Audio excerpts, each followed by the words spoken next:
Today's presentation will be entitled Spiritual Healing, Comfort, and Disruption.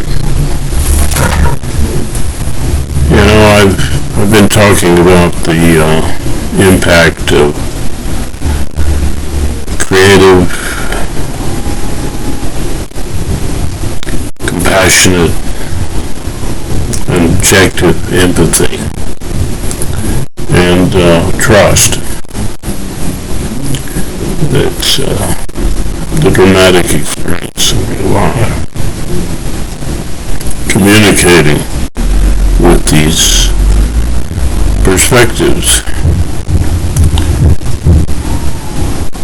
And the empathy is something that smooths the impact, but essentially, as far as your stasis, your sense of ego, security, objectivity, creativity, and compassion, and even the consideration of trust.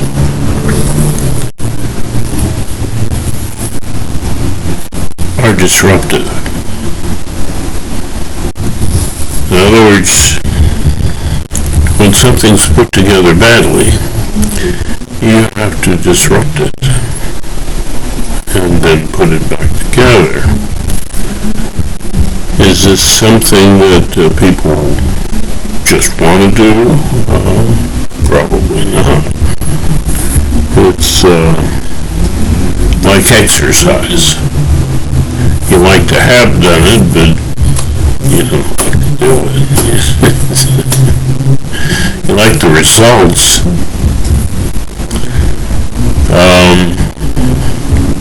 I'm reminded of a doctor who dealt a lot with infants, and he had to give them shots. And when he found out if he would playful with the infant, with the shot, he could slip in the shot and it's over with and all good. And the baby doesn't go into a fit. It's similar here. You're going to have the strong empathetic connection in order to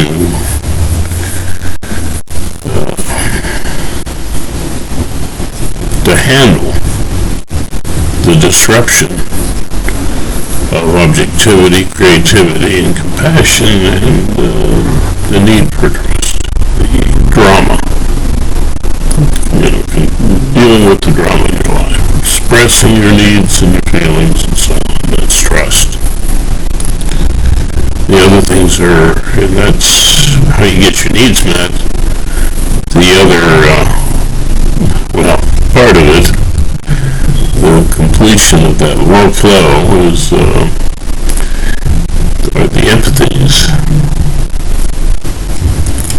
And this is all in a verbal, social context.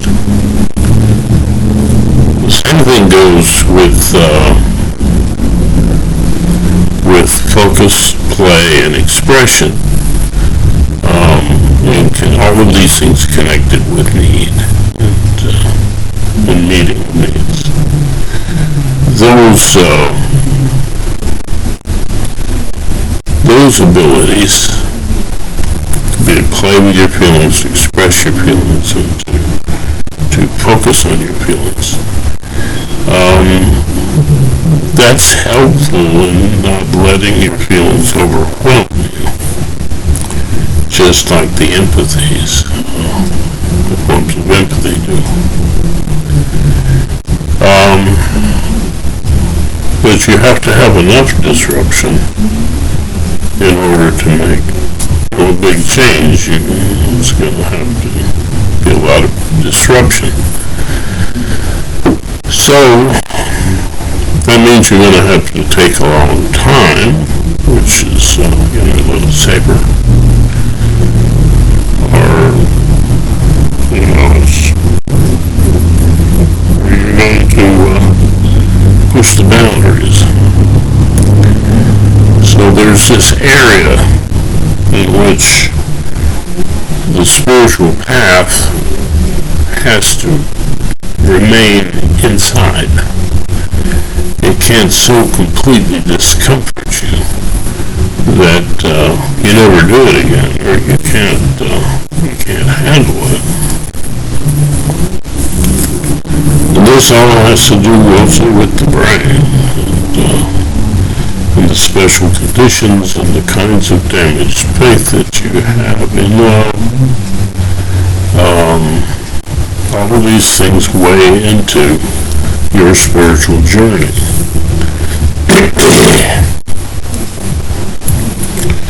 And of course, a lot of people want to simplify the thing or say that it's easy. No, you just have to make this little decision, or something like that. No, that isn't sufficient. It may be helpful. You may find helpful approaches where you're just using one technique that would fall into one of the camps that I was talking about. But that isn't going to be a great deal of change.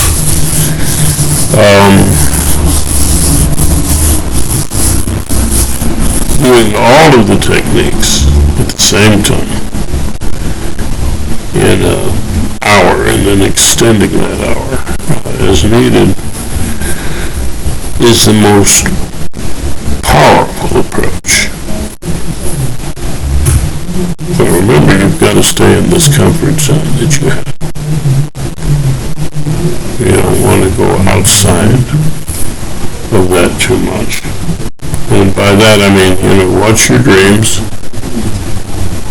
If you're having nightmares and night terrors, ease up. You're sore after a workout, ease up. This is just common sense, or what should be common sense. A lot of times when people have a lot of hurt in their lives, they don't have a lot of what should be common sense. And it's not their fault. One thing you'll find in the spiritual journey is that usually it's nobody's fault.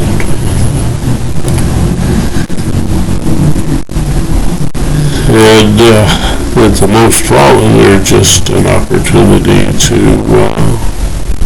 learn and grow to a point where you can help them. So society should be aimed at that. But, each area of approach, whether it be to be played with feelings, this is pre-language, be a play with feelings, to express your feelings, try to express them, try to focus on your feelings, your needs. You play around with that, and you can take one of those approaches, and there are wonderful benefits to each of the areas of approach that I talk about. The empathetic verbal communications and dialogues, each one of those has certain value. Whether you're approaching your needs and feelings with creative empathy, or compassionate empathy, or objective empathy. These each have different kinds of results, and so on. And there's different kinds of focus that you can use. Walking meditation is different than sitting meditation. And what's right for one is not going to be right for another. One when someone tells you the reverse of that, and or encourages you saying, oh, this is an easy path, you just say this mantra, be cautious. This is not a very complete picture that they're giving you. A lot of people who are very hurt and creative power are going to come along and use your eagerness to find a quick way to manipulate you. These are people who, try to make a lot of money off teaching the path.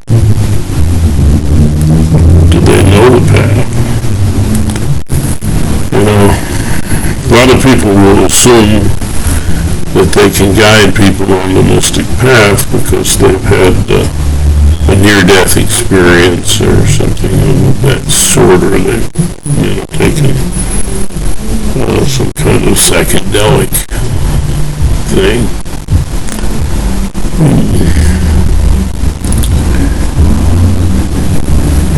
Wow. So what's the path according to them? To take a, a drug that you should really be very cautious about and probably shouldn't be taking. Or,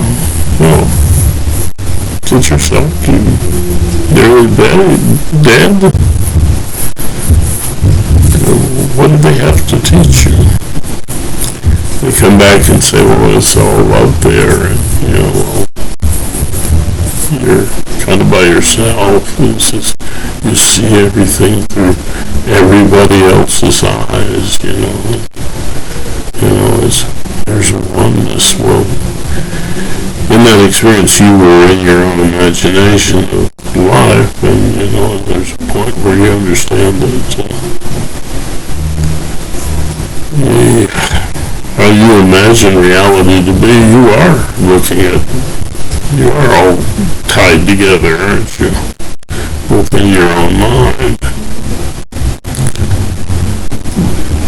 I think that it's important to understand the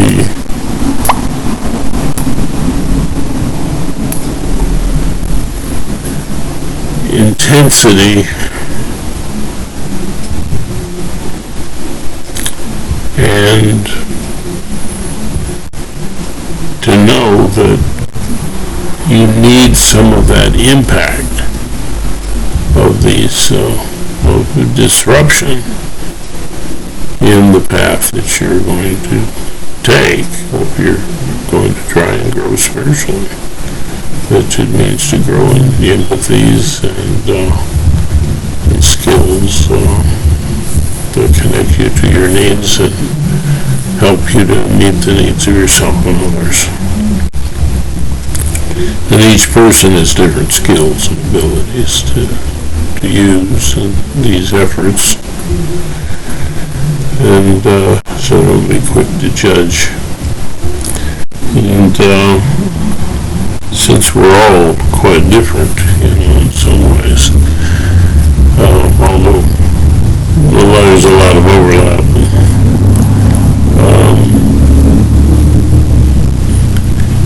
Picking one particular individual and saying they've got it all and they're perfect. What, in this world? I doubt that. Be a skeptic. If you see something that doesn't make sense in the things that I'm saying, criticize it. Try to tear apart the argument. One thing I want to press is that taking a singular approach to spiritual growth and healing Let's picture a ball of gnarled string, and you can, if you gently pull from a lot of different places, you can unravel it without breaking the string. But if you just take one part of it and pull it, you're going to break it. You're going to break the string. And you're going to have all these little stretches of string you got to tie together, patch up the damage you've done. So, approaching things in a way that is comfortable to you and it's gentle and uses a number of different approaches. Gently is possibly the best approach to get something done, at the same time not to break the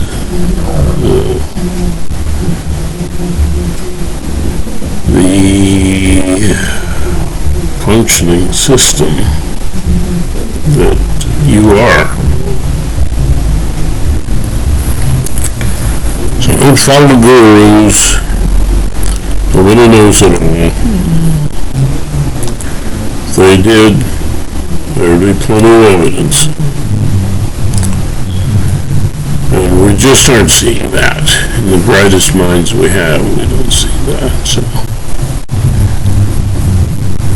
stop the guru thing. The only real guru is all of us working together in love. So I'm going to end this conversation. Hope you gathered just a little bit of wisdom from an old man today. Take care of yourselves and each other. And as I always like to say, the absolute wonder that and